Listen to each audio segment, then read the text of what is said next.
नमस्कार दोस्तों, आपका अपना YouTube चैनल अंशवली कुमार क्लासेस पे स्वागत है। तो चलिए आज हम आप लोगों के लिए लेकर आए हैं कि VVI प्रश्न जो कि साइंस का है, यानी कि ये विज्ञान का प्रश्न होगा और आपको बोर्ड में जो पूछा जाएगा, यानी कि इस बार 2022 में जो प्रश्न पूछा जाएगा आज हम उसी पर चर्चा करने वाले हैं और वही का वही प्रश्न आपको यहाँ पे मिलेगा। इसमें टोटल 40 प्रश्न दिया गया है और आपको बोर्ड में 80 प्रश्न पूछे जाएंगे और इसमें से मात्र आपको 40 बनाकर आना है और 40 छोड़कर आना है। इसलिए यह 40 के 40 वीडियो आप देख कर जाइएगा। वीडियो आपको पूरा देखने के बाद एक भी प्रश्न आपको बोर्ड में नहीं छूटेगा, इसलिए प्रश्न को अच्छी तरह से देखिए और समझिए और वीडियो को लास्ट तक जरूर देखिएगा। तो चलिए हम आगे बढ़ते हैं, आप लोग को बतलाते हैं कि प्रश्न संख्या 1 क्या कहता है। तो प्रश्न संख्या 1 इस प्रकार है कि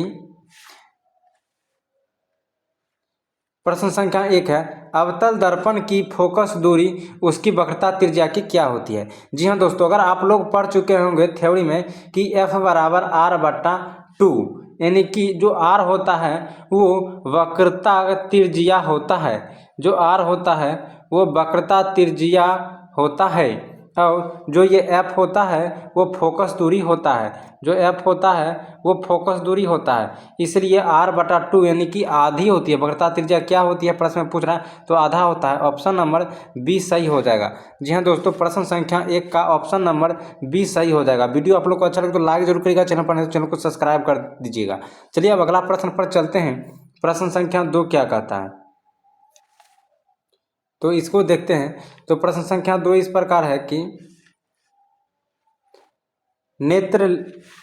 प्रश्न संख्या 2 है कि नेत्र लेंस की फोकस दूरी कम हो जाने से कौन सा दृष्टि दोष होता है। तो जब नेत्र लेंस की फोकस दूरी कम हो जाता है तो उसको निकट दृष्टि दोष हो जाता है। जो निकट की वस्तु अच्छी तरह से दिखाई पड़ती है लेकिन दूर की वस्तु नहीं, इसे निकट दृष्टि दोष कहते हैं। ऑप्शन नंबर ए सही इसका आंसर हो जाएगा।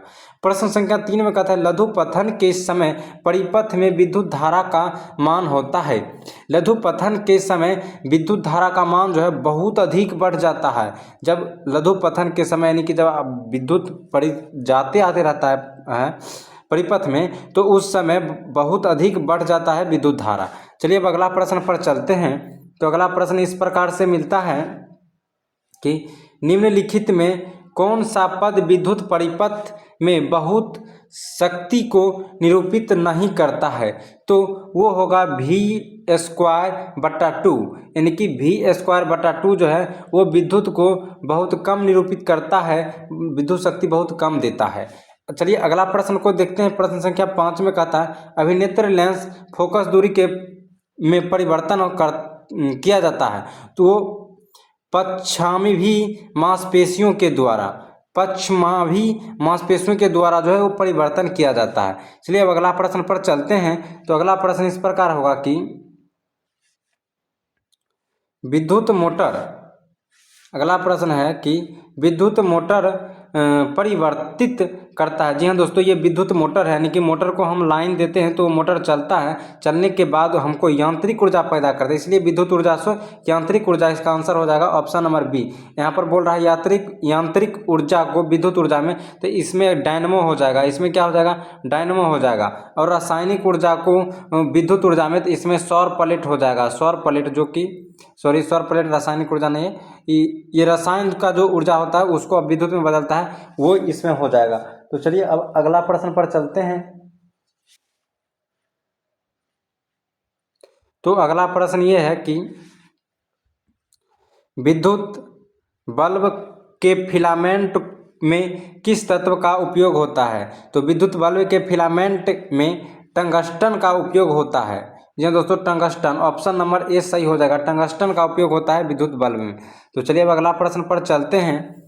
तो अगला प्रश्न इस प्रकार से है कि एक साधारण प्रिज्म कितने सतह से घिरे होते हैं। तो जो प्रिज्म होता है इस प्रकार से, इस प्रकार हल्का अंदर से उस प्रकार होता है, ये 5 सतहों से घिरा होता है। ऑप्शन नंबर सी सही हो जाएगा। ऑप्शन नंबर सी इसमें सही हो जाएगा।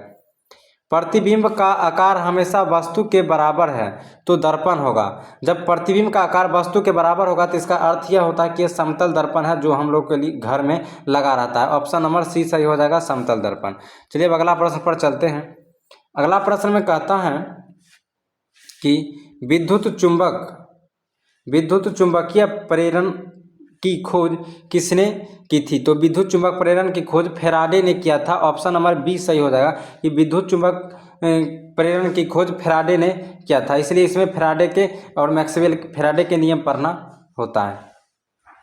अब प्रश्न ये है कि आकाश का रंग नीला क्यों प्रतीत होता है? आकाश का रंग जो है वो प्रकाश के प्रकीर्णन के कारण हमें नीला दिखाई पड़ते हैं।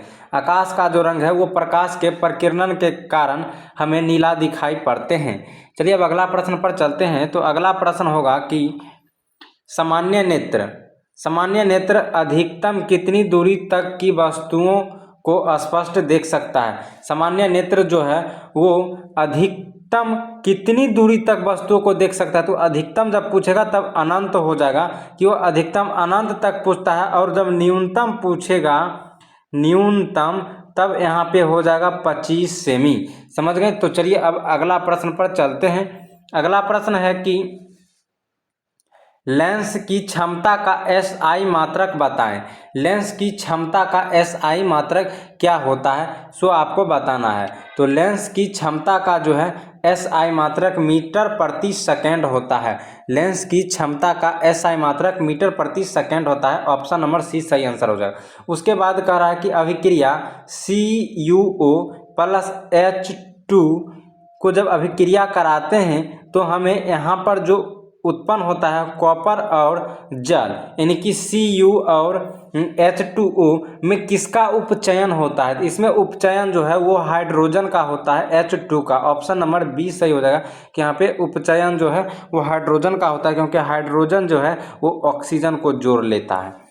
चलिए अब अगला प्रश्न पर चलते हैं। तो अगला प्रश्न है कि सोडियम की संयोजकता क्या है? सोडियम की संयोजकता क्या है? तो सोडियम की संयोजकता 1 होता है। ऑप्शन नंबर ए इसका सही आंसर हो जाएगा। एल्केन का सामान्य सूत्र क्या है? एल्केन का सामान्य सूत्र क्या होता है वो आपको बतलाना है। तो एल्केन का सामान्य सूत्र CnH2n+2 होता है, यानी कि ऑप्शन नंबर सी इसका सही कह सकते हैं। अब अगला देखते हैं। तो अगला है कि उदासीन विलयन।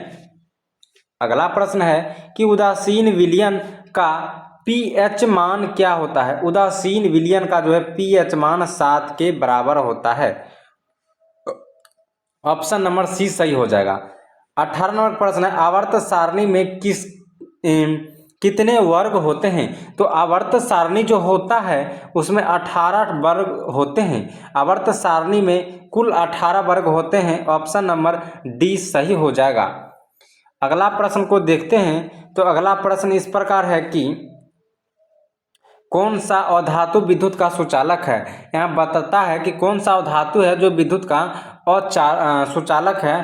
तो ये होगा कि ग्रेफाइट। बी नंबर का सही आंसर हो जाएगा। बी नंबर में जो है ग्रेफाइट विद्युत का सुचालक है, लेकिन ये अधातु है।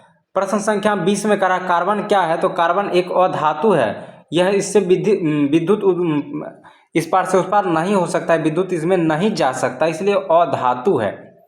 निम्नलिखित में कौन दुर्बल अम्ल है? इसमें पूछा जा रहा है कि दुर्बल अम्ल कौन है? तो इसमें हो जाएगा CH3COOH। ऑप्शन नंबर डी इसका सही होगा। अब अगला प्रश्न है कि पोटेशियम जिसका संकेत के होता है, पोटेशियम जिसका संकेत के होता है कि परमाणु संख्या क्या है? परमाणु संख्या जो है वो 19 होता है। पोटेशियम का परमाणु संख्या 19 होता है। उसके बाद आता है कि निम्नलिखित में कौन मुख्य बायोगैस है? तो इसमें बतलाया जा रहा है कि निम्नलिखित में कौन बायोगैस है? तो जो इसे मीथेन कहते हैं CH4, ये इसे बायोगैस भी कहा जाता है। ऑप्शन नंबर बी सही होगा। अगला प्रश्न साधारण नमक का रासायनिक सूत्र क्या है? साधारण नमक का रासायनिक सूत्र NaCl होता है। ऑप्शन नंबर बी सही होगा।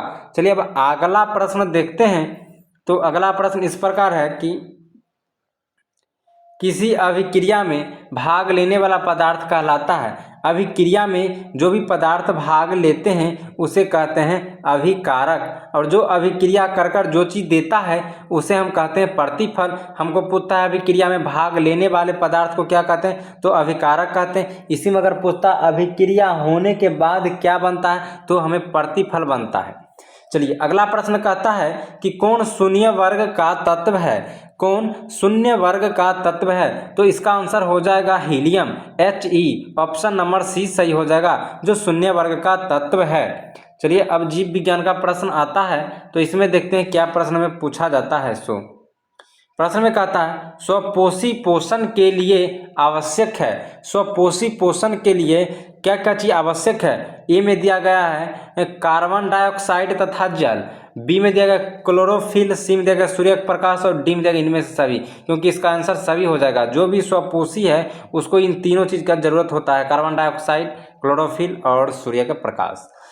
प्रश्न संख्या 28 है कि इनमें से कौन प्रकाश संश्लेषी अंग है, इनमें से कौन प्रकाश संश्लेषी अंग है। यहाँ पे 4 ऑप्शन दिया गया, चारों में बतलाया जा रहा है कि कौन प्रकाशेषी अंग है, तो वो होगा पत्ती, जो पौधा का पत्ता होता है वो।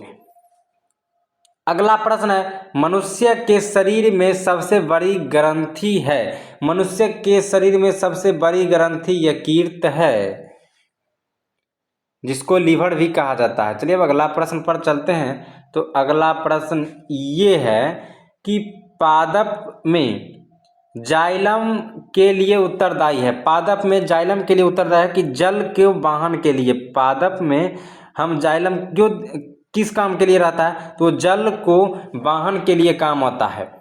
अगला प्रश्न है एक कोशिकीय शैवालों में जल का परिवहन होता है, तो विसरण द्वारा, जल का परिवहन है ऑप्शन नंबर सी हो जाएगा, यानी कि विसरण द्वारा होता है। अगला प्रश्न है कि मछली के हृदय में कोष्ठों की संख्या, मछली के हृदय में कोष्ठों की संख्या कितना होता है। मछली के हृदय में कोष्ठों की संख्या 2 होता है दोनों बगल से, तो इसका ऑप्शन नंबर ए सही हो जाएगा।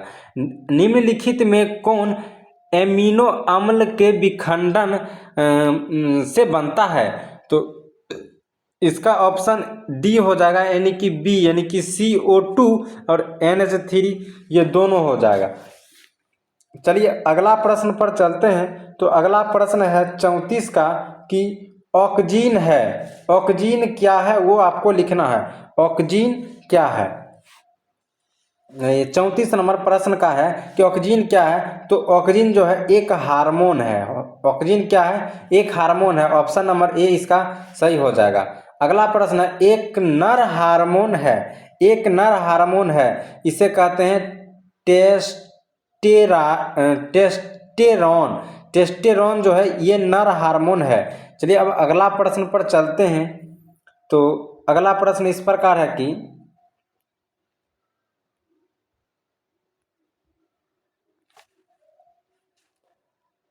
इनमें कौन अलैंगिक जनन की विधि है, कौन अलैंगिक जनन की विधि है, तो इसका आंसर हो जाएगा विखंडन, मुकुलन, द्विखंडन, यानी कि तीनों जो है इनमें सभी आंसर हो जाएगा। ये तीनों जो है वो अलैंगिक जनन के लिए है। चलिए अगला प्रश्न पर चलते हैं। अगला प्रश्न है कि परागन कोश में होते हैं, परागन कोश में क्या होता है वो बतलाना है। तो परागन कोश में बाह्यदल होता है, अंडाशय होता है, या अंडप होता है, या परागन होता है। इसका आंसर डी हो जाएगा कि परागन होता है। पराग कोश में क्या होता है, परागन होता है। 38 नंबर प्रश्न में कह रहा है कि अनुवांशिक गुणों का संदेश होता है, अनुवांशिक गुणों का संदेश होता है, तो इसका आंसर हो जाएगा ए, डीएनए अणुओं में, डीएनए अणुओं में। चलिए अगला प्रश्न है कि 39 नंबर का किस वैज्ञानिक को अनुवांशिकी का पिता कहा जाता है, किस वैज्ञानिक को अनुवांशिकी का पिता कहा जाता है, तो होगा ग्रेगर जॉन मेंडल को अनुवांशिकी का पिता कहा जाता है, ऑप्शन नंबर बी सही होगा। और अगला सबसे अंतिम प्रश्न ये है कि हाइड्रिला पौधे में रंध्र कहाँ पाए जाते हैं। हाइड्रिला पौधे में रंध्र कहाँ पाए जाते हैं, तो इनमें से कोई नहीं, जहाँ रंध्र पाए जाते हैं वो इसमें नहीं दिया गया है। वीडियो आप लोगों को कैसा लगा कमेंट में जरूर बताइएगा। वीडियो आप लोगों को अच्छा लगा तो वीडियो को लाइक कर दीजिएगा, चैनल पर नहीं तो चैनल को सब्सक्राइब कर लीजिएगा। फिर मिलेंगे अगले वीडियो में।